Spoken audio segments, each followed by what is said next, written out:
SDPI Moodabidri ವಿಧಾನಸಭಾ ಕ್ಷೇತ್ರದ ವತಿಯಿಂದ ಏನಿವತ್ತು ನೂತನ ಕಚೇರಿಯ ಉದ್ಘಾಟನಾ ಸಮಾರಂಭ ಮತ್ತು ಸಾರ್ವಜನಿಕ ಸಭೆಯನ್ನು ಆಯೋಜನೆ ಮಾಡಲಾಗಿದೆ. ಈ ಕಾರ್ಯಕ್ರಮಕ್ಕೆ ಆಗಮಿಸಿರ್ತಕ್ಕಂಥ ಉದ್ಘಾಟಕರಾಗಿರ್ತಕ್ಕಂಥ ಆಲ್ಫಾನ್ಸೋ ಫ್ರಾಂಕೋರವರೇ ಮತ್ತು ವೇದಿಕೆ ಮೇಲೆ ಉಪಸ್ಥಿತರಕ್ಕಂಥ ಎಲ್ಲ ರಾಜ್ಯ ಮತ್ತು ಜಿಲ್ಲೆ ಮತ್ತು ತಾಲೂಕು ಮಟ್ಟದ ಎಲ್ಲ ಪದಾಧಿಕಾರಿಗಳೇ ಮತ್ತು ನೆರೆದಿರ್ತಕ್ಕಂಥ ಎಲ್ಲ ಸಹೋದರ ಸಹೋದರಿಯರೇ, ಬಹುಶಃ ಭಾರತ ದೇಶ ಇವತ್ತು ಎಂದೂ ಎದುರಿಸಿದಂಥ ಒಂದು ದೊಡ್ಡ ಸಂಕಷ್ಟವನ್ನು ಎದುರಿಸ್ತಾ ಇದೆ. ಯಾಕಂದರೆ ಸ್ವತಂತ್ರ ಪೂರ್ವದಲ್ಲಿ ನಮ್ಮ ನಾಡಿದಂಥ ವಿದೇಶಿಗರು ದೇಶಕ್ಕೆ ಚಿತ್ರ ವಿಚಿತ್ರದ ಸವಾಲುಗಳನ್ನು ಹಾಕ್ತಾ ನಮ್ಮ ದೇಶದ ಸಂಪನ್ಮೂಲಗಳನ್ನು ಕೊಲ್ಲೆ ಹೊಡಿತಾ ನಮ್ಮನ್ನು ಆಳುತ್ತಾ ನಮ್ಮನ್ನು ಗುಲಾಮರಾಗಿ ಮಾಡ್ಕೊಂಡಿದ್ರು. ಆದರೆ ಅದರೆಲ್ಲರಿಂದ ಕೂಡ ಮುಕ್ತಿ ಪಡಿಬೇಕು ಅನ್ನುವಂಥ ವಿಚಾರದಲ್ಲಿ ಇಡೀ ಭಾರತ ದೇಶ ಪರಕೀಯರ ವಿರುದ್ಧವಾಗಿ ಹೋರಾಟ ಮಾಡಿ ಸ್ವತಂತ್ರ ಚಳವಳಿಯ ಮುಖಾಂತರ ಸ್ವಾತಂತ್ರ್ಯವನ್ನು ಕೂಡ ಪಡ್ಕೊಂಡ್ವಿ. ಸ್ವಾತಂತ್ರ್ಯದ ಜೊತೆಗೆ ನಮ್ಮ ದೇಶದಲ್ಲಿ ಡಾಕ್ಟರ್ ಬಾಬಾ ಸಾಹೇಬ್ ಅಂಬೇಡ್ಕರ್ ಅನ್ನುವಂಥ ಮಹಾನ್ ನಾಯಕರನ್ನು ಒಳಗೊಂಡಂತೆ ಅನೇಕರು ಈ ದೇಶಕ್ಕೆ ಪ್ರಜಾಪ್ರಭುತ್ವ ವ್ಯವಸ್ಥೆ ಅತ್ಯವಶ್ಯಕ, ನಾವು ಸ್ವತಂತ್ರದ ಜೊತೆಗೆ ಪ್ರಜಾಪ್ರಭುತ್ವ ವ್ಯವಸ್ಥೆಯನ್ನು ಕೂಡ ನಾವು ಒಪ್ಕೋಬೇಕಾಗ್ತದೆ ಅಂತ ಹೇಳಿ ಸ್ವತಂತ್ರ ದೇಶದ ಜೊತೆಗೆ ಪ್ರಜಾಪ್ರಭುತ್ವ ದೇಶವನ್ನು ಕೂಡ ನಮಗೆ ಕೊಟ್ಟರು. ಮತ್ತು ಆ ಪ್ರಜಾಪ್ರಭುತ್ವ ದೇಶ ಹೇಗೆ ಮುಂದೆ ಸಾಗಬೇಕು, ಆ ಪ್ರಜಾಪ್ರಭುತ್ವ ದೇಶ ಅಭಿವೃದ್ಧಿ ಆಗಬೇಕಾದ್ರೆ ಏನು ಮಾಡಬೇಕು ಅನ್ನುವಂಥ ಒಂದು ಸ್ಪಷ್ಟವಾಗಿರ್ತಕ್ಕಂಥ, ಅದಕ್ಕೆ ಒಂದು ರೀತಿಯಾಗಿ ಏನೋ ಒಂದು ಬ್ಲೂ ಪ್ರಿಂಟ್ ರೀತಿಯಲ್ಲಿ ನಾವು ಹೇಗೆ ಏನು ಯಾರು ಏನು ಮಾಡಬೇಕು ಅನ್ನುವಂಥದ್ದನ್ನು ಸಂವಿಧಾನದ ರೂಪದಲ್ಲಿ ಸಂವಿಧಾನದ ಮುಖಾಂತರ ಈ ದೇಶವನ್ನು ಮುನ್ನಡೆಸ್ತಕ್ಕಂಥ ಜವಾಬ್ದಾರಿಯನ್ನು ನಾವೇ ಆಯ್ಕೆ ಮಾಡ್ತಕ್ಕಂಥ ನಮ್ಮ ಪ್ರತಿನಿಧಿಗಳಿಗೆ ಕೊಟ್ಟರು.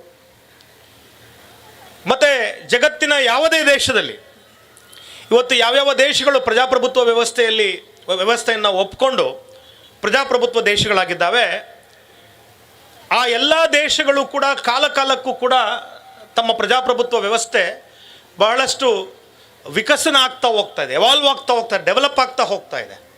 ಉದಾಹರಣೆಗೆ ಒಂದು ಉದಾಹರಣೆ ಕೊಡಬೇಕಾದ್ರೆ, ಇತ್ತೀಚೆಗೆ ಇಂಗ್ಲೆಂಡ್ನಲ್ಲಿ ಆ ದೇಶದ ಪ್ರಧಾನಮಂತ್ರಿ ಕಾರ್ ಜೊತೆಗೆ ಕಾರಲ್ಲಿ ಹೋಗಬೇಕಾದ್ರೆ ಒಂದು ಸೀಟ್ ಬೆಲ್ಟ್ ಹಾಕಿಲ್ಲ ಅನ್ನೋ ಕಾರಣಕ್ಕೆ ಒಬ್ಬ ಸಾಮಾನ್ಯ ಪೊಲೀಸ್ ಪೇದೆ ಆತನ ಮೇಲೆ ಕೇಸನ್ನು ಫೈಲ್ ಮಾಡ್ತಾರೆ, ಫೈನನ್ನು ಕಲೆಕ್ಟ್ ಮಾಡ್ತಾರೆ. ಅಂದರೆ ಪ್ರಜಾಪ್ರಭುತ್ವ ಅಲ್ಲಿ ಎಷ್ಟು ಮಟ್ಟಕ್ಕೆ ಮೆಚ್ಯೂರ್ ಆಗಿದೆ, ಪ್ರಜಾಪ್ರಭುತ್ವ ನಿಜವಾಗ್ಲೂ ಪ್ರಜೆಗಳಿಗೆ ಯಾವ ಕಾನೂನಿದೆ, ನಮ್ಮನ್ನು ಆಳುವಂಥ ದೊರೆಗಳಿಗೂ ಅದೇ ಕಾನೂನು ಅಂತದನ್ನ ಹೇಗೆ ಪಾಲಿಸ್ತಾ ಇದೆ ಅಂತಕ್ಕಂಥದ್ದು. ಹಾಗೆ ಭಾರತದ ವಿಷಯಕ್ಕೆ ಬಂದಾಗ ಇತ್ತೀಚೆಗೆ ಒಂದು ಘಟನೆ ನಡೀತು. ಒಬ್ಬ ಅಪ್ರಬುದ್ಧ ಸಂಸದ ಏರೋಪ್ಲೇನಲ್ಲಿ ಹೋಗ್ತಾ ಆ ಏರೋಪ್ಲೇನಲ್ಲಿ ಪ್ರಯಾಣ ಮಾಡ್ತಕ್ಕಂಥ ಎಲ್ಲರ ಪ್ರಾಣವನ್ನು ಅಪಾಯಕ್ಕೆ ಒಡ್ಡುವಂಥ ಒಂದು ಕೆಲಸವನ್ನು ಮಾಡಿದ್ರು. ಅವರ ಮೇಲೆ ಒಂದು FIR ಕೂಡ ದಾಖಲಾಗಲಿಲ್ಲ, ಒಂದು ಕೇಸು ಕೂಡ ದಾಖಲಾಗಿಲ್ಲ, ಅಥವಾ ಸರ್ಕಾರದವರು ಆತನ ಚೀಮಾರಿ ಕೂಡ ಹಾಕಲಿಲ್ಲ. ಅಂದರೆ ಪ್ರಜಾಪ್ರಭುತ್ವ ಇವತ್ತು ನಮ್ಮ ದೇಶದಲ್ಲಿ ಯಾವ ಹಂತಕ್ಕೆ ಬಂದು ತಲುಪಿದೆ, ಪ್ರಜಾಪ್ರಭುತ್ವ ವ್ಯವಸ್ಥೆಯನ್ನು ಯಾವ ಹಂತಕ್ಕೆ ತಂದು ನಿಲ್ಲಿಸಿದ್ದಾರೆ. ಇವತ್ತು ಪ್ರಜಾಪ್ರಭುತ್ವ ವ್ಯವಸ್ಥೆ ನಿಜವಾಗ್ಲೂ ಕೂಡ ಪ್ರಜೆಗಳಿಂದ ಆಯ್ಕೆಯಾಗ್ತಕ್ಕಂಥ ಸರ್ಕಾರಗಳು ಬರ್ತಾ ಇದ್ದಾವ, ಅಥವಾ ಕಾರ್ಪೊರೇಟ್ ಕಂಪ್ನಿಗಳು ಕೊಡ್ತಕ್ಕಂಥ ದುಡ್ಡಿನಿಂದ ಖರೀದಿಯಾಗಿರ್ತಕ್ಕಂಥ ಸರ್ಕಾರಗಳು ಬರ್ತಾ ಇದ್ದಾವ? ಯಾಕೆ ಅಂತ ಹೇಳಿದ್ರೆ, ಆವಾಗಲೇ ಸ್ನೇಹಿತರು ಮಾತಾಡ್ತಾ ಹೇಳಿದ್ರು, ಇವತ್ತು ನಮ್ಮ ರಾಜ್ಯದಲ್ಲಿ ಬಹಳ ಮುಖ್ಯವಾಗಿ ಪ್ರಜಾಪ್ರಭುತ್ವದ ವ್ಯವಸ್ಥೆಯ ಒಳಗೆ ಪ್ರಜೆಗಳಿಂದ ಆಯ್ಕೆ ಆಗಿರ್ತಕ್ಕಂಥ, ನ್ಯಾಯಬದ್ಧವಾಗಿ ಸಂವಿಧಾನಬದ್ಧವಾಗಿ ಆಯ್ಕೆ ಆಗಿರ್ತಕ್ಕಂಥ ಸರ್ಕಾರ ನಮ್ಮ ರಾಜ್ಯದಲ್ಲಿ ಇಲ್ಲ. ಯಾಕಂದರೆ ನಮ್ಮ ರಾಜ್ಯದಲ್ಲಿ ಇರ್ತಕ್ಕಂಥ ಸರ್ಕಾರವು ಹಣದಿಂದ ಖರೀದಿ ಮಾಡಿರ್ತಕ್ಕಂಥ, ನಾನು ಅದನ್ನು ಬ್ಲಡ್ ಮನಿ ಅಂತ ಕರಿತೀನಿ. ಯಾಕಂದರೆ ಯಾರು ಮಾಡಬಾರ್ದಂಥ ಕೆಲಸಗಳನ್ನು ಮಾಡಿ, ಅನ್ಯಾಯಗಳನ್ನು ಮಾಡಿ, ಅದರಿಂದ ತಂದಿರತಕ್ಕಂಥ ದುಡ್ಡಿನಿಂದ ಇವತ್ತು ನಮ್ಮ ಶಾಸಕರನ್ನು ಖರೀದಿ ಮಾಡಿ, ಆ ಖರೀದಿ ಮಾಡಿರ್ತಕ್ಕಂಥ ಶಾಸಕರ ಮುಖಾಂತರ ಇವತ್ತು ನಮ್ಮ ಸರ್ಕಾರಗಳು ಮಾಡಿರ್ತಕ್ಕಂಥದ್ದು. ಅಂದರೆ ಇವತ್ತು ಪ್ರಜಾಪ್ರಭುತ್ವದ ವ್ಯವಸ್ಥೆಯ ಕಗ್ಗೊಲೆ ನೇರವಾಗಿ ನಡೀತಾ ಇದೆ. ನೇರವಾಗಿ ಪ್ರಜಾಪ್ರಭುತ್ವ ವ್ಯವಸ್ಥೆಯನ್ನು ನಾಶ ಮಾಡ್ತಾ ಇದ್ದಾರೆ, ಪ್ರಜಾಪ್ರಭುತ್ವ ವ್ಯವಸ್ಥೆಯನ್ನು ಪ್ರಶ್ನೆ ಮಾಡ್ತಾ ಇದ್ದಾರೆ, ಪ್ರಜಾಪ್ರಭುತ್ವವನ್ನು ಸಂಪೂರ್ಣವಾಗಿ ಮುಗಿಸುವಂಥ ಕೆಲಸವನ್ನು ಮಾಡ್ತಾ ಇದ್ದಾರೆ. ಮತ್ತು ನಮ್ಮದೇ ದೇಶದಲ್ಲಿ ಪ್ರಜಾಪ್ರಭುತ್ವ ವ್ಯವಸ್ಥೆಯಲ್ಲಿ ಯಾವತ್ತೂ ಕೂಡ ಬಹುಸಂಖ್ಯಾತರು, ಹೆಚ್ಚಿನ ಸಂಖ್ಯೆಯಲ್ಲಿರ್ತಕ್ಕಂಥರು ಸರ್ಕಾರವನ್ನು ರಚಿಸಬೇಕಾಗ್ತದೆ, ರಾಜ್ಯವನ್ನು ಆಳಬೇಕಾಗ್ತದೆ. ಆದರೆ ದುರಂತ ನಮ್ಮ ದೇಶದಲ್ಲಿ ಅಲ್ಪಸಂಖ್ಯಾತರು, ಕಡಿಮೆ ಸಂಖ್ಯೆಯಲ್ಲಿರ್ತಕ್ಕಂಥ ಜನರು ತಮ್ಮ ದುಡ್ಡಿನ ಬಲವನ್ನು ಬಳಸ್ಕೊಂಡು ಮತ್ತು ಜನರಿಗೆ ಸುಳ್ಳು ಪೊಳ್ಳುಗಳನ್ನು ಹೇಳಿಕೊಂಡು ಆಸೆಗಳನ್ನು ತೋರಿಸ್ಕೊಂಡು ಜುಮ್ಲಾಗಳನ್ನು ಮಾಡುವ ಮುಖಾಂತರ ಇವತ್ತು ಸರ್ಕಾರಗಳನ್ನು ರಚನೆ ಮಾಡ್ತಕ್ಕಂಥ ಕೆಲಸವನ್ನು ಇವತ್ತು ಇಲ್ಲಿ ಆಳ್ತಾ ಇರ್ತಕ್ಕಂಥ ರಾಜಕೀಯ ಪಕ್ಷಗಳು ಮಾಡ್ತಾ ಇದ್ದಾವೆ. ಅದಕ್ಕೆ ಕಾರಣ ಏನು? ನೀವು ಬಹಳ ಮುಖ್ಯವಾಗಿ ಒಂದನ್ನು ಗಮನಿಸಬೇಕು. ಇವತ್ತು ನಮ್ಮನ್ನು ಆಳ್ತಾ ಇರ್ತಕ್ಕಂಥ ಸರ್ಕಾರಗಳು ಯಾವುದೂ ಕೂಡ ಸಂವಿಧಾನದ ಚೌಕಟ್ಟಿನ ಹೊರಗಿನಿಂದ ಬಂದಂಥದ್ದಲ್ಲ. ಅವೆಲ್ಲವೂ ಕೂಡ ಸಂವಿಧಾನದ ಚೌಕಟ್ಟಿನಲ್ಲಿರ್ತಕ್ಕಂಥ ಮತದಾನ ಚುನಾವಣೆಯ ಪ್ರಕ್ರಿಯೆ ಒಳಗೆ ಚುನಾವಣೆಗಳ ಮುಖಾಂತರ ಆಯ್ಕೆ ಆಗಿರ್ತಕ್ಕಂಥದ್ದು. ಹಾಗಾದರೆ ಅವ್ರನ್ನ ಆಯ್ಕೆ ಮಾಡಿರ್ತಕ್ಕಂಥದ್ದು ಯಾರು? ಇವತ್ತು BJPಯ ಎಲ್ಲ ಪಾಲಿಸಿಗಳನ್ನು ಅಥವಾ ಅವರ ನಡವಳಿಕೆಗಳನ್ನು ಕಾಂಗ್ರೆಸ್ ವಿರೋಧಿಸ್ತಾರೆ. ಆದರೆ ದುರಂತ ಅಂತ ಹೇಳಿದ್ರೆ ಅದೇ ಪಕ್ಷವನ್ನು ಸರ್ಕಾರಗಳು ಮಾಡಲಿಕ್ಕೆ ಅದೇ ಪಕ್ಷದವರು ತಮ್ಮ ಪಕ್ಷದ MLAಗಳನ್ನು, ಅಂದರೆ ನೀವು ಹಾಕುವ ಪ್ರತಿ ಓಟನ್ನು ಕೂಡ ಇಂಡೈರೆಕ್ಟಾಗಿ BJPಗೆ ಟ್ರಾನ್ಸ್ಫರ್ ಮಾಡುವಂಥ ಕೆಲಸವನ್ನು ಇವತ್ತು ಕಾಂಗ್ರೆಸ್ ಮಾಡ್ತಾ ಇದ್ದಾರೆ. ನೀವು ಹಾಕುವ ಪ್ರತಿಯೊಂದು ಓಟು ಇವತ್ತು BJPಗೆ ಹಾಕಬೇಕಾಗಿಲ್ಲ ನೇರವಾಗಿ. ನೀವು ಇವತ್ತು BJPಗೆ ನೇರವಾಗಿ ಓಟ್ ಹಾಕಬೇಕಾಗಿಲ್ಲ. ನೀವು ಕಾಂಗ್ರೆಸ್ಗೆ ಓಟ್ ಹಾಕಿದ್ರೆ ಸಾಕು, ಅದು BJPಗೆ ಕನ್ವರ್ಟ್ ಆಗ್ತದೆ. ನೆನಪಿಟ್ಕೊಳ್ಳಿ ಇದು. ನೀವು BJPಗೆ ನೇರವಾಗಿ ಮತ ಹಾಕುವಂಥ ಕಷ್ಟನೇ ಇಲ್ಲ, ಕಷ್ಟನೇ ಬೇಕಾಗಿಲ್ಲ ನಿಮಗೆ. ಇವತ್ತು ನೀವು BJPಗೆ ಓಟ್ ಹಾಕ್ಬೇಕಾದ್ರೆ ಕಾಂಗ್ರೆಸ್ಗೆ ಓಟ್ ಹಾಕಿ ಸಾಕು, ಅದು ಆಟೋಮೆಟಿಕ್ಕಾಗಿ BJP ಓಟ್ ಆಗಿ ಟ್ರಾನ್ಸ್ಫರ್ ಆಗುತ್ತೆ. ನೀವು 80,000 ಜನರು ಓಟನ್ನು ಹಾಕಿ ನಿಮ್ಮ ಪ್ರತಿನಿಧಿಯನ್ನು ಕಳಿಸಿದ್ರೆ ಅವನು ಒಂದು ಓಟನ್ನು BJPಗೆ ಟ್ರಾನ್ಸ್ಫರ್ ಮಾಡ್ತಾನೆ. ಸಿಂಪಲ್. ಮತ್ತು ಬಹಳ ಮುಖ್ಯವಾಗಿ ಈ ರಾಜ್ಯದ ಶೋಷಿತರು, ದಲಿತರು, ಮುಸಲ್ಮಾನರು, ಕ್ರೈಸ್ತರು ಮತ್ತು ಇತರೆ ಹಿಂದುಳಿದ ಜಾತಿಗಳು ಭಾಳ ನಾವು ಯೋಚನೆ ಮಾಡಬೇಕಾಗಿದೆ. ನಾನು ನಿಮ್ಮ ಮುಂದೆ ಒಂದು ಬಹಳ ಸೀರಿಯಸ್ ಆಗಿರ್ತಕ್ಕಂಥ ಒಂದು ಪ್ರಶ್ನೆಯನ್ನು ತೆಗಿತಾ ಇದ್ದೀನಿ. ನಾನು ಯಾವುದೇ ಜಾತಿಯ ಹೆಸರನ್ನು ಹೇಳೋದಿಲ್ಲ, ಆದರೆ ಮಾರ್ಮಿಕವಾಗಿ ನಿಮಗೆ ಕೆಲವು ವಿಷಯವನ್ನು ಹೇಳಲಿಕ್ಕೆ ಬಯಸ್ತೇನೆ. ಉದಾಹರಣೆಗೆ ಉತ್ತರ ಕರ್ನಾಟಕದಲ್ಲಿ ಕಳೆದ 70 ವರ್ಷದಲ್ಲಿ ಸುಮಾರು 50 ವರ್ಷಕ್ಕಿಂತ ಹೆಚ್ಚು ನಮ್ಮ ರಾಜ್ಯವನ್ನು ಆಡಿದಂಥ ಕಾಂಗ್ರೆಸ್ ಪಕ್ಷ. ಆ ಕಾಂಗ್ರೆಸ್ ಪಕ್ಷದಿಂದ ಉತ್ತರ ಕರ್ನಾಟಕದಲ್ಲಿ ಯಾವ ಸಮುದಾಯ ಹೆಚ್ಚಿನ ಸಲ ಈ ರಾಜ್ಯದ ಮುಖ್ಯಮಂತ್ರಿ ಸ್ಥಾನವನ್ನು ಗಳಿಸಿದೆ? ಅತಿ ಹೆಚ್ಚು ಪವರ್ಫುಲ್ ಆಗಿರ್ತಕ್ಕಂಥ ಪೋರ್ಟ್ಫೋಲಿಯೋಗಳನ್ನು ಯಾವ ಸಮುದಾಯ ಗಳಿಸ್ಕೊಂಡಿತ್ತು? ಈ ರಾಜ್ಯದ ಭೂಮಿಯನ್ನು ಮಠಗಳಿಗೆ, ಶಿಕ್ಷಣ ಸಂಸ್ಥೆಗಳಿಗೆ, ಇನ್ನೊಂದಕ್ಕೆ ಬಳಸ್ಕೊಂಡು ಈ ರಾಜ್ಯದ ಅತಿ ಹೆಚ್ಚು ಸಂಪತ್ತನ್ನು, ಉದ್ಯೋಗ ಅವಕಾಶಗಳನ್ನು ಬಳಸ್ಕೊಂಡಿರ್ತಕ್ಕಂಥದ್ದು, ಅವ್ರಿಗೆ ಕೊಟ್ಟಿರ್ತಕ್ಕಂಥದ್ದು ಕಾಂಗ್ರೆಸ್ ಪಕ್ಷ. ಆದರೆ ಇವತ್ತು ಅವರು ಕಾಂಗ್ರೆಸ್ಗೆ ಭಾಳ ನಿಯತ್ತಾಗಿರ್ಬೇಕಾಗಿದ್ದಂಥವ್ರು. ಯಾಕಂದರೆ ಎಲ್ಲವನ್ನೂ ಕೊಟ್ಟಿದೆ ಕಾಂಗ್ರೆಸ್, ಅವ್ರಿಗೆ ಎಲ್ಲವನ್ನೂ ಕೊಟ್ಟಿದೆ. ಆದರೆ ಇವತ್ತು ಅವರು ಕಾಂಗ್ರೆಸ್ಸಿನ ಜೊತೆಗೆ ನಿಯತ್ತಾಗಿ ಉಳ್ಕೊಂಡಿದ್ದಾರ? ಇವತ್ತು ಅವ್ರು ಯಾರೂ ಕಾಂಗ್ರೆಸ್ ಜೊತೆಗೆ ಇಲ್ಲ. ಎಲ್ಲವನ್ನೂ ಕೊಟ್ಟಂಥ ಪಕ್ಷವನ್ನು ಬಿಟ್ಟು ಬೇರೆ ಪಕ್ಷಕ್ಕೆ ಹೋಗಿದ್ದಾರೆ. ಹಾಗೆ ದಕ್ಷಿಣ ಕರ್ನಾಟಕದೊಳಗೆ ಕೂಡ ಅಷ್ಟೇ, ಒಂದು ಸಮುದಾಯ ಅತಿ ಹೆಚ್ಚು ಮಂತ್ರಿಗಳನ್ನು, ಸಂಪತ್ತನ್ನು, ಉದ್ಯೋಗನ ಎಲ್ಲವನ್ನು ಗಳಿಸಿದೆ. ಅವರು ಕಾಂಗ್ರೆಸ್ ಜೊತೆಗಿರಬೇಕಾಗಿತ್ತು. ಅವರು ಇವತ್ತು ಕಾಂಗ್ರೆಸ್ ಜೊತೆಗಿಲ್ಲ, ಅವರು ಬೇರೆ ಬೇರೆ ಕಡೆ ಹೋಗಿದ್ದಾರೆ. ಆದರೆ ನಾನು ದಲಿತರು, ಮುಸಲ್ಮಾನರು ಮತ್ತು ಹಿಂದುಳಿದ ಜಾತಿಗಳಿಗೆ ಕೇಳ್ತಕ್ಕಂಥ ಪ್ರಶ್ನೆ, ನಿಮಗೆ ಕಾಂಗ್ರೆಸ್ 70 ವರ್ಷದಲ್ಲಿ ಏನೂ ಕೊಟ್ಟಿಲ್ಲ, ಆದರೆ ಇನ್ನೂ ಕಾಂಗ್ರೆಸ್ ಹಿಡ್ಕೊಂಡು ನೇತಾಡ್ಕೊಂಡು ಕೂತಿದ್ದೀರಲ್ಲ. ಎಲ್ಲವನ್ನು ಕೊಟ್ಟಿರುವಂಥ ಕಾಂಗ್ರೆಸ್ಸನ್ನು ಎಡಗಾಲಲ್ಲೊದ್ದು ಹೋಗಿದ್ದಾರೆ ಅವರು. ಏನೂ ಕೊಡದೇ ಇರೋ ಕಾಂಗ್ರೆಸ್ ಪಕ್ಷವನ್ನು ಹಮಾರ ಪಾರ್ಟಿ ಅಂತ ಹಿಡ್ಕೊಂಡು ಕೂತಿದ್ರಿ, ನಮ್ಮ ಪಕ್ಷ ಅಂತ ಕೂತಿದ್ರಿ. ಅಂದರೆ ನಿಮ್ಮನ್ನು ಹಾಳು ಮಾಡ್ತಾ ಇರೋದು, ನಿಮ್ಮ ಸ್ಥಿತಿಗತಿಗಳನ್ನು ಹಾಳು ಮಾಡ್ತಾ ಇರೋದು ಯಾರು ಅಂತ ಹೇಳಿದ್ರೆ ನೇರವಾಗಿ ನಾವು ಅರ್ಥ ಮಾಡ್ಕೋಬೇಕು, ಅದು ಬೇರೆ ಯಾರೂ ಅಲ್ಲ, ಅದು ನಾವೇ. ಯಾಕಂದರೆ ನಮ್ಮ ಬದುಕು ಸ್ಥಿತಿಗತಿಗಳನ್ನು ನಾವು ಬದಲಾವಣೆ ಮಾಡ್ಕೊಳ್ಳೋದಕ್ಕೆ ಅವಕಾಶ ಸಂವಿಧಾನ ನಮಗೆ ಮತದಾನದ ಮುಖಾಂತರ ಕೊಟ್ಟಿದೆ. ಪ್ರತಿ 5 ವರ್ಷಗಳಿಗೊಮ್ಮೆ ನಿಮ್ಮ ಪ್ರತಿನಿಧಿಗಳನ್ನು, ನಿಮ್ಮ ಸರ್ಕಾರಗಳನ್ನು ಆಯ್ಕೆ ಮಾಡಿಕೊಳ್ತಕ್ಕಂಥ ಸ್ವಾತಂತ್ರ್ಯ ಮತ್ತು ಹಕ್ಕು ನಿಮಗೆ ಸಂವಿಧಾನ ಕೊಟ್ಟಿದೆ. ಆದರೆ ಚುನಾವಣೆ ಸಂದರ್ಭದಲ್ಲಿ ನಾವು ಪ್ರಜ್ಞಾಪೂರ್ವಕವಾಗಿ ಮತದಾನ ಹಾಕದೇ ಇರೋ ಕಾರಣಕ್ಕೆ, ಒಂದಿಷ್ಟು ಪ್ರಜ್ಞಾಪೂರ್ವಕವಾಗಿ ಯೋಚನೆ ಮಾಡದಿರೋ ಕಾರಣಕ್ಕೆ ಇವತ್ತು ನಾವು ಹಾಕುವಂಥ ಒಂದೊಂದು ಮತವು ನಮ್ಮ ಭವಿಷ್ಯವನ್ನು, ನಮ್ಮ ಮಕ್ಕಳ ಭವಿಷ್ಯವನ್ನು, ನಮ್ಮ ಬದುಕನ್ನು ನಾಶ ಮಾಡ್ತಾ ಬಂದಿದ್ದಾರೆ. ರಾಜೇಂದ್ರ ಸಾಚಾರ್ ಅಂತಕ್ಕಂಥವ್ರು ಒಂದು ತಮ್ಮ ಸಮಿತಿಯ ಮುಖಾಂತರ ಒಂದು ಕಮಿಟಿ ಒಂದು ರಿಪೋರ್ಟನ್ನು ಕೊಟ್ಟಿದ್ದಾರೆ, ಸಾಚಾರ್ ರಿಪೋರ್ಟ್, ನಿಮಗೆಲ್ಲರಿಗೂ ಗೊತ್ತಿದೆ. ಆ ರಿಪೋರ್ಟ್ ಏನು ಹೇಳ್ತದೆ? ಆ ರಿಪೋರ್ಟ್ ಬಂದಂಥದ್ದು ಯಾರ ಆಡಳಿತದಲ್ಲಿ? ಆ ರಿಪೋರ್ಟ್ ಹೇಳ್ತಕ್ಕಂಥದ್ದು ಯಾರ ಆಡಳಿತದಲ್ಲಿ ನಡೆದಿರ್ತಕ್ಕಂಥ ವಿಷಯಗಳನ್ನು. ಇವತ್ತು ಇವರ ಪಾಲು ಈ ರಾಜ್ಯದ ಉದ್ಯೋಗ ಆಗಿರ್ಬೋದು, ಸಂಪತ್ತಾಗಿರ್ಬೋದು, ರಾಜಕಾರಣ ಆಗಿರ್ಬೋದು, ಎಲ್ಲದರಲ್ಲೂ ಕೂಡ ಕಳೆದ 70 ವರ್ಷಗಳಿಂದ ಚಾಚು ತಪ್ಪದೇನೆ ನನ್ನ ಪಕ್ಷ ಇದು ಅಂತ ಹೇಳಿ ವೋಟ್ ಹಾಕ್ತಾ ಇದ್ರಲ್ಲ, ನಿಮಗೆ ಈ ಪಕ್ಷಗಳು ಏನು ಕೊಟ್ಟಿದ್ದಾವೆ? ನಾವು ಇವತ್ತು ಬಹಳ ಸೀರಿಯಸ್ ಆಗಿ ಯೋಚನೆ ಮಾಡಬೇಕಾಗಿದೆ. 70 ವರ್ಷಗಳಲ್ಲಿ ನಮಗೇನೂ ಕೊಡದೇ ಇರತಕ್ಕಂಥ ಪಕ್ಷವನ್ನು ನಾವು ನಮ್ಮ ಎಡಗಾಲಲ್ಲಿ ಒದ್ದು ನಾವು ಸ್ವತಂತ್ರ ರಾಜಕಾರಣ ಮಾಡೋದನ್ನು ಕಲಿಬೇಕೋ, ಅಥವಾ ಇನ್ನೂ ಅವ್ರ ಜೊತೆಗೆ ನಿಂತು ಅವರನ್ನು ಬಲಿಷ್ಠ ಮಾಡಿ ಮತ್ತೆ ನಮ್ಮನ್ನು ಬೀದಿಗೆ ಕರ್ಕೊಂಬಂದು ನಿಲ್ಲಿಸುವಂಥ ಕೆಲಸವನ್ನು ನಾವು ಮಾಡಬೇಕು. ಇವತ್ತು ನಾವು ಬೀದಿಯಲ್ಲಿ ಕೂರ್ಲಿಕ್ಕೆ ಕಾರಣ ಇವತ್ತು ಕಳೆದ 70 ವರ್ಷದಲ್ಲಿ ನಾವು ಆಯ್ಕೆ ಮಾಡಿರ್ತಕ್ಕಂಥ ನಮ್ಮ ಪ್ರತಿನಿಧಿಗಳು. ನಾನು ಹೇಳಿದ್ನಲ್ಲ, ಯಾವ ಪ್ರತಿನಿಧಿಗಳು ಪ್ರಜಾಪ್ರಭುತ್ವ ವ್ಯವಸ್ಥೆಯನ್ನು ಬಲಿಷ್ಠ ಮಾಡಬೇಕಾಗಿತ್ತೋ, ಯಾವ ವ್ಯಕ್ತಿಗಳು ಪ್ರಜಾಪ್ರಭುತ್ವ ವ್ಯವಸ್ಥೆಯನ್ನು ಈ ದೇಶದ ಪ್ರಜೆಗಳ ಪರವಾಗಿ ಬಳಸ್ಕೋಬೇಕಾಗಿತ್ತೋ, ಇವತ್ತು ಆ ಪ್ರಜಾಪ್ರಭುತ್ವ ವ್ಯವಸ್ಥೆಯನ್ನು ಮಾರಾಟಕ್ಕೆ ಇಟ್ಟಿದ್ದಾರೆ. ಉದಾಹರಣೆಗೆ ಕಾಂಗ್ರೆಸ್ನಲ್ಲಿ ನೀವು ಅಪ್ಲಿಕೇಶನ್ ಹಾಕಲಿಕ್ಕೆ 2 ಲಕ್ಷ ರೂಪಾಯಿ ದುಡ್ಡು ಕೊಡಬೇಕಂತೆ. ಅಪ್ಲಿಕೇಶನ್ 2 ಲಕ್ಷ ರೂಪಾಯಿ. ಈ ರಾಜ್ಯದಲ್ಲಿ ಅನೇಕ ಕುಟುಂಬಗಳಿಗೆ 2 ಲಕ್ಷ ರೂಪಾಯಿ ಅಂದರೆ 5 ವರ್ಷದ ಆದಾಯ. ಅದು 1 ವರ್ಷದಲ್ಲ, 5 ವರ್ಷದ ಆದಾಯ ಅದು. ನೀವು ಟಿಕೆಟ್ ತಗೊಳ್ಳೋದಕ್ಕೆ 2 ಲಕ್ಷ, ಇನ್ನು ನಿಮಗೆ ಬಿ ಫಾರಮ್ ಕೊಡ್ಲಿಕ್ಕೆ ಅದೆಷ್ಟು ಲಕ್ಷಗಳು ಕೇಳ್ತಾರೋ, ಕೋಟಿಗಳು ಕೇಳ್ತಾರೋ ಗೊತ್ತಿಲ್ಲ ನಮಗೆ.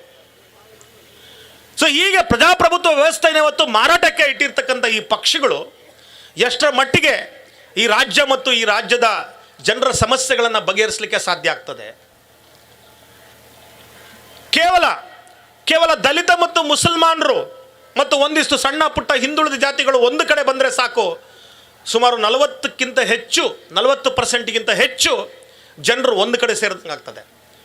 ಇದನ್ನು ರಾಜಕೀಯ ಶಕ್ತಿಯಾಗಿ ಪರಿವರ್ತನೆ ಮಾಡಿದ್ರೆ ನಿಮ್ಮ ಕಷ್ಟಗಳು ತನ್ನಷ್ಟಕ್ಕೆ ತಾನೇ ಹೋಗ್ತವೆ, ತನ್ನಷ್ಟಕ್ಕೆ ತಾನೇ. ಬಾಬಾ ಸಾಹೇಬ್ ಅಂಬೇಡ್ಕರ್ 1940ನೇ ಇಸ್ವಿಯಲ್ಲಿ, 42-43ನೇ ಇಸ್ವಿಯಲ್ಲಿ ಆವತ್ತಿನ ಬ್ರಿಟಿಷ್ ಸರ್ಕಾರ ಇದ್ದಂಥ ಸಂದರ್ಭದಲ್ಲಿ ಬಾಬಾ ಸಾಹೇಬರು ಉತ್ತರ ಭಾರತದಲ್ಲಿ ಒಂದು ಕಡೆ ದಲಿತರನ್ನು ಉದ್ದೇಶಿಸಿ ಮಾತಾಡ್ತಾ ಹೇಳ್ತಾರೆ, ನೀವು ಏನಾದರೂ ರಾಜಕೀಯವಾಗಿ ಒಂದು ಕಡೆ ಬಂದು ನಿಂತು, ನೀವು ಒಂದು ರಾಜಕೀಯ ಶಕ್ತಿಯಾಗಿ ನೀವು ನಿಂತು ನಿಮ್ಮ ಮತವನ್ನು ಒಂದು ಕಡೆ ತಂದು ಅದನ್ನು ನಿಮಗಾಗಿ ನೀವು ಹಾಕ್ಕೊಳ್ಳುವಂಥ ಸ್ಥಿತಿಯನ್ನು ತಲುಪಿದ್ರೆ ಆ ಕಾಲದಲ್ಲಿ ಹೇಳ್ತಾರೆ, ನಿಮ್ಮ ಉತ್ತರ ಪ್ರದೇಶದ ಪ್ರಧಾನಮಂತ್ರಿ ಬಂದು ನಿಮ್ಮ ಬೂಟಿನ ಲೇಸನ್ನು ಕಟ್ತಾನೆ ಅಂತ ಹೇಳ್ತಾರೆ. ಅಂದರೆ ನಿಮ್ಮ ಮತದಾನಕ್ಕೆ ಆಳುವ ಜನ ಇದ್ದಾರಲ್ಲ, ಆಳುವ ಪ್ರತಿನಿಧಿಗಳಿದಾರಲ್ಲ, ಅವರು ನಿಮ್ಮ ಬೂಟಿನ ಲೇಸನ್ನು ಕಟ್ಟಿಸುವಂಥ ಶಕ್ತಿ ನಿಮ್ಮ ಮತದಾನಕ್ಕಿದೆ. ಆದರೆ ದುರಂತ ಇವತ್ತು ಅದು ಉಲ್ಟಾಗಿದೆ. ಯಾಕಂತೇಳಿದ್ರೆ ನಮಗೆ ಮತದಾನದ ಮಹತ್ವ ಗೊತ್ತಾಗ್ತಾ ಇಲ್ಲ, ಮತದಾನದ ಮಹತ್ವ ನಮಗೆ ಅರ್ಥ ಆಗ್ತಾ ಇಲ್ಲ. ವೋಟ್ ಅಂತೇಳಿದ್ರೆ ಅದೊಂದು ಮಾರಾಟದ ವಸ್ತು ಆಗ್ಬಿಟ್ಟಿದೆ. ಮತ್ತು ಯಾವ ಪಕ್ಷಗಳು ವೋಟನ್ನು ಮಾರಾಟದ ವಸ್ತುವನ್ನಾಗಿ ಮಾಡಿದ್ದಾರೆ, ಯಾವ ಮತದಾನವನ್ನು ಮಾರ್ಕೆಟಲ್ಲಿ ಬಿಕ್ರಿ ಮಾಡುವಂಥ ವಸ್ತುಗಳನ್ನಾಗಿ ಪರಿವರ್ತಿಸಿದ್ದಾರೆ, ಅಂತಹ ಪಕ್ಷ ಮತ್ತು ನಾಯಕರುಗಳನ್ನು ನಾವು ಆಯ್ಕೆ ಮಾಡಿ ಮತ್ತೆ ನಮ್ಮ ಬದುಕುಗಳಿಗೆ, ನಮ್ಮ ಬಾಳು ಮತ್ತು ನಮ್ಮ ರಾಜ್ಯಕ್ಕೆ ಬೆಂಕಿಯನ್ನು ಇಡ್ತಕ್ಕಂಥ ಕೆಲಸವನ್ನು ಮಾಡ್ತಾ ಇದ್ದೀವಿ. ಹಾಗಾಗಿ ನಾವೆಲ್ಲರೂ ಕೂಡ ಬಹಳ ಗಂಭೀರವಾಗಿ ಇವತ್ತು ಯೋಚನೆ ಮಾಡಬೇಕಾಗಿದೆ. ಕಳೆದ 70 ವರ್ಷದಲ್ಲಿ ನಾವು ಎಲ್ಲ ರಾಜಕೀಯ ಪಕ್ಷಗಳನ್ನು ನೋಡ್ಬಿಟ್ಟಿದ್ದೀವಿ, ಎಲ್ಲರೂ ನೋಡ್ಬಿಟ್ಟಿದ್ದೀವಿ.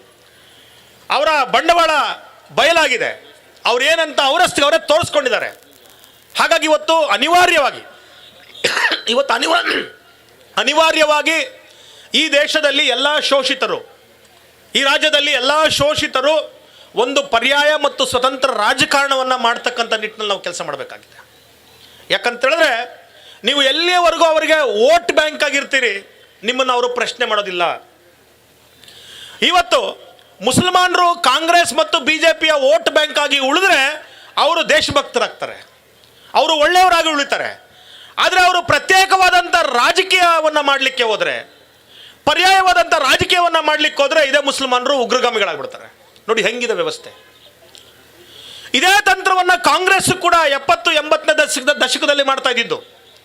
ಯಾರು ಕಾಂಗ್ರೆಸ್ ಜೊತೆಗಿರ್ತಾರೋ ಅವರೆಲ್ಲ ಪ್ರಗತಿಪರರು, ಯಾರು ಕಾಂಗ್ರೆಸ್ ಜೊತೆಗಿರ್ತಾರೋ ಅವರೆಲ್ಲ ಒಳ್ಳೆಯವರು, ಯಾರು ಕಾಂಗ್ರೆಸ್ ಜೊತೆಗೆ ಇರಲ್ವೋ ಅವರೆಲ್ಲ ನಕ್ಸಲರು, ಅವರೆಲ್ಲ ಮಾವೋಯಿಸ್ಟ್ಗಳು, ಅವರೆಲ್ಲ ದೇಶದ್ರೋಹಿಗಳು. ಇವತ್ತು ಏನು BJP ರಾಜಕಾರಣ ಮಾಡ್ತಾ ಇದೆ, ಇದೇ ರಾಜಕಾರಣವನ್ನು ಕಾಂಗ್ರೆಸ್ ಕೂಡ 70-80ರ ದಶಕದಲ್ಲಿ ಮಾಡಿದೆ. ಇದೇ ರಾಜಕಾರಣ. ಅಂದರೆ ಎಲ್ಲಿಯವರೆಗೂ ನಾವು ಅವರಿಗೆ ವೋಟ್ ಬ್ಯಾಂಕ್ ಆಗಿ ಉಳ್ಕೋತೀವೋ ಅಲ್ಲಿಯವರೆಗೂ ಕೂಡ ನಾವು ಒಳ್ಳೆಯವರು, ದೇಶಭಕ್ತರಾಗ್ತೀವಿ. ಆದರೆ ನಾವು ಯಾವಾಗ ಸ್ವತಂತ್ರ ಮತ್ತು ಪರ್ಯಾಯ ರಾಜಕಾರಣವನ್ನು, ಸ್ವತಂತ್ರ ಮತ್ತು ಪರ್ಯಾಯವಾದಂಥ ವ್ಯವಸ್ಥೆ ಬಗ್ಗೆ ಮಾತಾಡಲಿಕ್ಕೆ ಶುರು ಮಾಡ್ತೀವಿ, ಆಗ ನಮ್ಮ ಮೇಲೆ ಇಲ್ಲದೆ ಇರತಕ್ಕಂಥ ಲೇಬಲ್ಗಳನ್ನು ಹಚ್ಚಲಿಕ್ಕೆ ಶುರು ಮಾಡ್ತಾರೆ. ಹಾಗಾಗಿ ಇವತ್ತು ನಾವು ಅದನ್ನು ಚಾಲೆಂಜಾಗಿ ತಗೋಬೇಕಾಗಿದೆ. ಇವತ್ತು ಚಾಲೆಂಜಾಗಿ ತಗೊಂಡು ಇವತ್ತು ಮನೆ ಮನೆಗೂ ಕೂಡ ನಾವು ಪರ್ಯಾಯದ ರಾಜಕಾರಣದ ಬಗ್ಗೆ, ಇವತ್ತು ಪರ್ಯಾಯದ ವ್ಯವಸ್ಥೆಯ ಬಗ್ಗೆ ಇವತ್ತು ನಾವು ಜನರಿಗೆ ಮನವರಿಕೆಯನ್ನು ಮಾಡಿಕೊಡ್ಬೇಕಾಗಿದೆ. ಇಲ್ಲ ಅಂತ ಹೇಳಿದ್ರೆ ಮುಂದಿನ ಚುನಾವಣೆಗಳಲ್ಲಿ ಮತ್ತೆ ಇದೇ ಪಕ್ಷಗಳ ಅಧಿಕಾರಕ್ಕೆ ಬಂದರೆ ಬಹುಶಃ ನನಗನ್ಸುತ್ತೆ ಇನ್ನೊಂದು 10 ವರ್ಷದಲ್ಲಿ ಇಡೀ ಪ್ರಜಾಪ್ರಭುತ್ವ ವ್ಯವಸ್ಥೆಯನ್ನು ನಾಶ ಮಾಡ್ತಾರೆ. ಆಮೇಲೆ ಭಾಳ ಜನ ಮಾತಾಡ್ತಾ ಇದ್ದಾರೆ ಇವತ್ತು ಸಂವಿಧಾನ ಬದಲಾಯಿಸ್ಲಿ ನೋಡೋಣ, ಸಂವಿಧಾನ ಬದಲಾವಣೆಗೆ ಕೈ ಹಾಕ್ಲಿ ನೋಡೋಣ, ನಾವು ಹಂಗೆ ಮಾಡಿಬಿಡ್ತೀವಿ ಹಿಂಗೆ ಮಾಡಿಬಿಡ್ತೀವಿ ಅಂತ. ಆದರೆ ನನ್ನ ಪ್ರಕಾರ ಸಂವಿಧಾನ ಬದಲಾವಣೆ ಅಂತ ಹೇಳಿದ್ರೆ ಸಂವಿಧಾನವನ್ನು ತಗೊಂಡು ಹರಿದು ಬಿಸಾಕೋದಲ್ಲ. ಈಗಾಗಲೇ ಸಂವಿಧಾನವನ್ನು ನಿಷ್ಕ್ರಿಯ ಮಾಡಿಬಿಟ್ಟಿದ್ದಾರೆ. ಸಂವಿಧಾನ ಉಳ್ಕೊಂಡಿದೆ, ಆದರೆ ಸಂವಿಧಾನದಲ್ಲಿದ್ದ ಸತ್ವವನ್ನು ನಾಶ ಮಾಡಿದ್ದಾರೆ. ಇವತ್ತು ಸಂವಿಧಾನ ಹೇಳುವಂಥ ಎಲ್ಲ ಅಂಶಗಳನ್ನು ಇವತ್ತು ಸರ್ಕಾರ ನೇರವಾಗಿ ರಾಜ್ಯ ಮತ್ತು ಕೇಂದ್ರ ಸರ್ಕಾರಗಳು ಕುತ್ತಿಗೆ ಹಿಡಿದು ಇಸುಕು ಸಾಯಿಸ್ತಾ ಇದ್ದಾವೆ. ಇವತ್ತು ಎಲ್ಲ ರಾಜ್ಯದ ದೇಶದ ಸಂಪತ್ತನ್ನು ಇವತ್ತು ಖಾಸಗಿ ವ್ಯಕ್ತಿಗಳ ಪಾಲ್ ಮಾಡ್ತಾ ಇದ್ದಾರೆ.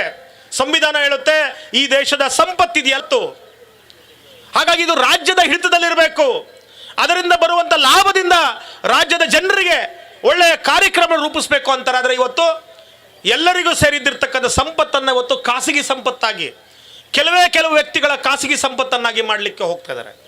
ಇವತ್ತು ಅಂತಾರಾಷ್ಟ್ರೀಯ ಮಟ್ಟದಲ್ಲಿ ಅದಾನಿ ಅನ್ನತಕ್ಕಂಥ ಒಬ್ಬ ವ್ಯಾಪಾರಿಯನ್ನ ಉಗಿದು ಉಪ್ಪಾಕ್ತಾ ಇದ್ದಾರೆ.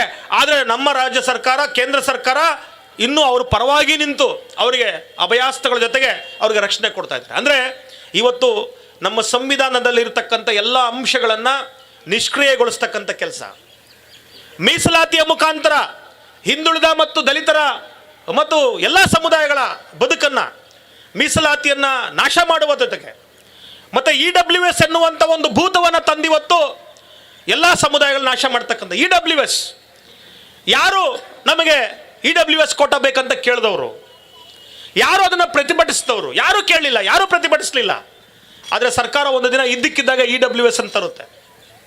ಅದರ ಮುಖಾಂತರ 3% ಇರೋ ಜನರಿಗೆ 10% ಮೀಸಲಾತಿಯನ್ನು ಕೊಡ್ತಾರೆ. 3% ಇರೋ ಜನರಿಗೆ 10% ಮೀಸಲಾತಿ.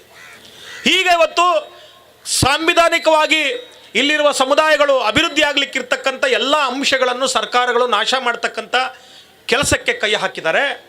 ಇವತ್ತು ನಾವು ಅವರ ಕೈಯಲ್ಲಿರ್ತಕ್ಕಂಥ ಅಧಿಕಾರವನ್ನು ಕಿತ್ಕೊಳ್ಳಿಲ್ಲ ಅಂದರೆ, ಅವರಿಗೆ ಕೊಟ್ಟಿರ್ತಕ್ಕಂಥ ಅಧಿಕಾರವನ್ನು ನಾವು ಕಿತ್ಕೊಳ್ಳಿಲ್ಲ ಅಂತ ಹೇಳಿದ್ರೆ ಮುಂದೆ ಖಂಡಿತವಾಗಲೂ ಕೂಡ ನಮ್ಮ ಬದುಕುಗಳನ್ನು ಕಿತ್ಕೊಳ್ಳೋದು ಖಂಡಿತ, ಅದು ಗ್ಯಾರಂಟಿ. ಹಾಗಾಗಿ ಇವತ್ತು ನಾವು ಉಳಿಬೇಕು ಅಂದರೆ, ನಮ್ಮ ಮಕ್ಕಳ ಭವಿಷ್ಯ ಉಳಿಬೇಕು ಅಂದರೆ, ಈ ದೇಶದ ಭವಿಷ್ಯ ಉಳಿಬೇಕಂದ್ರೆ ನಾವಿವತ್ತು ಪರ್ಯಾಯದ ರಾಜಕಾರಣದ ಬಗ್ಗೆ ಮಾತಾಡಬೇಕಾಗಿದೆ. ಈ ಇರುವಂಥ ದೇಶದ್ರೋಹಿ ರಾಜಕೀಯ ಪಕ್ಷಗಳನ್ನು ಬಿಟ್ಟು ಇವತ್ತು ನಾವು ಪರ್ಯಾಯವಾದಂಥ ಆಲೋಚನೆ ಮಾಡಬೇಕಾಗಿದೆ. ಹಾಗಾಗಿ ಏನು ಇವತ್ತು ಇಡೀ ರಾಜ್ಯ ಮತ್ತು ದೇಶದಲ್ಲಿ ಯಾರು ಶೋಷಣೆಗೆ ಒಳಗಾಗಿದ್ದಾರೆ, ನಾವೆಲ್ಲರೂ ಕೂಡ ಒಂದು ರಾಜಕೀಯ ಶಕ್ತಿಯಾಗಿ ಪರಿವರ್ತನೆ ಆಗುವಂಥ ಅವಶ್ಯಕತೆ ಮತ್ತು ಅನಿವಾರ್ಯತೆ ಇವತ್ತು ಸೃಷ್ಟಿಯಾಗಿದೆ. ಹಾಗಾಗಿ ಆ ನಿಟ್ಟಿನಲ್ಲಿ ಇನ್ನೇನು 2-3 ತಿಂಗಳೊಳಗೆ ಈ ರಾಜ್ಯದಲ್ಲಿ ಚುನಾವಣೆಗಳು ಬರ್ತವೆ. ಚುನಾವಣೆಗಳು ಯಾವತ್ತೂ ಕೂಡ ಜನರ ಅವಶ್ಯಕತೆಗಳು, ಜನರ ಸಮಸ್ಯೆಗಳು, ಜನರಿಗೆ ಬೇಕಾಗಿರುವಂಥ ವಿಷಯಗಳನ್ನು ಕುರಿತು ಚುನಾವಣೆಗಳು ನಡೆಸಬೇಕಾಗ್ತದೆ.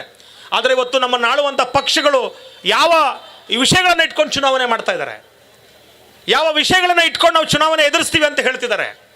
ಇದೆಲ್ಲವೂ ನೋಡಿದಾಗ ನಿಜವಾಗ್ಲೂ ಕೂಡ ಈ ದೇಶವನ್ನು ಅಧೋಗತಿಗೆ ತಳ್ಳುವಂಥ ಕೆಲಸ ಭಾಳ ಪ್ಲ್ಯಾಂಡ್ ಆಗಿ ಮಾಡ್ತಾ ಇದ್ದಾರೆ. ಇದನ್ನು ನಿಲ್ಲಿಸುವಂಥ ಶಕ್ತಿ, ನಿಲ್ಲಿಸುವಂಥ ತಾಕತ್ತು ಮತ್ತು ನಿಲ್ಲಿಸೋದಕ್ಕೆ ಸಾಧ್ಯ ಕೇವಲ ನಮ್ಮ ಮತದಾನದಿಂದ ಮಾತ್ರ. ಹಾಗಾಗಿ ಮುಂದಿನ ಚುನಾವಣೆಯಲ್ಲಿ ನಾವು ನಮ್ಮ ಜೊತೆಗೆ ನಮ್ಮ ನೆರೆಹೊರೆಯರನ್ನು, ಸ್ನೇಹಿತರನ್ನು ಎಲ್ಲರನ್ನು ಕೂಡ ಮನವೊಲಿಸಬೇಕಾಗಿದೆ, ಅವ್ರಿಗೆ ಹೇಳಬೇಕಾಗಿದೆ. ಎಂತಹ ಈ ದೇಶವನ್ನು ಎಂತಹ ಸ್ಥಿತಿಗೆ ತಲುಪಿಸಿದ್ದಾರೆ, ಏನು ಆಗ್ತಿದೆ ಅಂತಕ್ಕಂಥದ್ದು ಇದೆಲ್ಲವೂ ಕೂಡ ನಮ್ಮ ಮತದಾನದ ಪ್ರಭಾವ ಅಂತ ಹೇಳಿ ಅವರ ಮನಸ್ಸುಗಳನ್ನು ಪರಿವರ್ತನೆ ಮಾಡಬೇಕಾಗಿದೆ. ಮತ್ತು ಈ ದೇಶದಲ್ಲಿ ಪ್ರಜಾಪ್ರಭುತ್ವ ವ್ಯವಸ್ಥೆಯನ್ನು ಉಳಿಸುವಂಥ, ಸಂವಿಧಾನವನ್ನು ಉಳಿಸುವಂಥ ಕೆಲಸವನ್ನು ನಾವೆಲ್ಲರೂ ಒಟ್ಟಿಗೆ ಮಾಡಬೇಕಾಗಿದೆ. ಹಾಗಾಗಿ ಆ ನಿಟ್ಟಿನಲ್ಲಿ ತಾವೆಲ್ಲರೂ ಕೂಡ ಯೋಚಿಸಿ ಈ ದೇಶದ ಸಂವಿಧಾನ ಮತ್ತು ಪ್ರಜಾಪ್ರಭುತ್ವ ವ್ಯವಸ್ಥೆಯನ್ನು ಉಳಿಸಲಿಕ್ಕೆ ಪರ್ಯಾಯ ರಾಜಕಾರಣವನ್ನು ಮಾಡಲಿಕ್ಕೆ ತಾವೆಲ್ಲರೂ ಯೋಚನೆ ಮಾಡಬೇಕಂತ ಹೇಳ್ತಾ ಮಾತಾಡಲಿಕ್ಕೆ ಅವಕಾಶ ಮಾಡಿಕೊಟ್ಟೆ ಎಲ್ರಿಗೂ ನನ್ನ ಮಾತನ್ನ ಮುಗಿಸ್ತೀನಿ. ಜೈ ಭೀಮ್, ಜೈ ಭಾರತ್.